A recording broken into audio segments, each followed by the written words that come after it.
Manonood.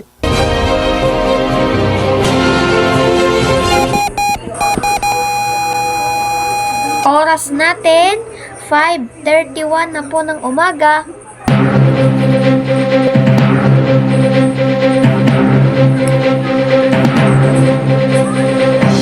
Double time sa DWRC. Tatalakayin natin ang mga pangkasalukuyang issue dito sa bansang Pilipinas maging sa ibang bansa. Double time sa DWRC.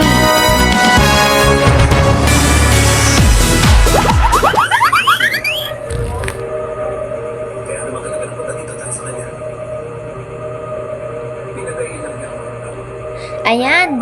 So, papaliwanag ko sa inyo kung ano ang pagkakaiba ng show ko na double time at ang double-double na parehas nag-e-ere sa umaga, iba lang ang araw.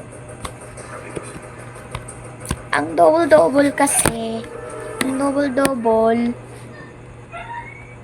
pinapaliwanag yung yung mismong trending na balita, yung mga kwela.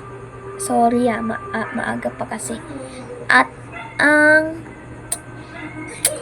ang double time naman po, parang SBU lang po siya at super balita sa tanghali. Nagbabalita lang po. So, ayan. So, didiscuss natin ang nakita natin sa isang source na pangalan niya ay Inquirer.net sa kanilang Philippine News feature na Bandera or Showbiz Chika o Balita.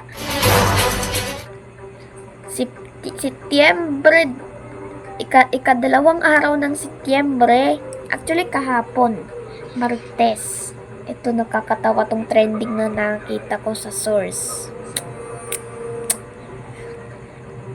Aliw ang naging banat ng beauty queen actress na si Herlyn Budol hinggil sa maanomalyang flood control projects ng DPWH o Department of Public Works and Highways DPWH. Ayon daw dito sa nabasa kong source, sa kanyang Facebook page, ibinahagi niya ang kanyang trip. Parang ano lang ba niya, yung trip niya lang. Gusto niya daw magpalit ng tatahaking karir. Sabi niya, parang gusto ko tuloy maging kontraktor na lang kaysa mag-artista. Saad niya. Kalaunan ay ibinahagi niya na may nag-PM sa kanya dahil sa kanyang patutsada sa mga kontraktor. Ayan.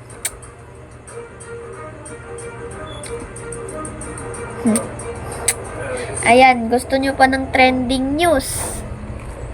Sige, hanap tayo sa search. Diyan lang po kayo. Magbabalik lang po kami after ng break. Oras, alas 5:32.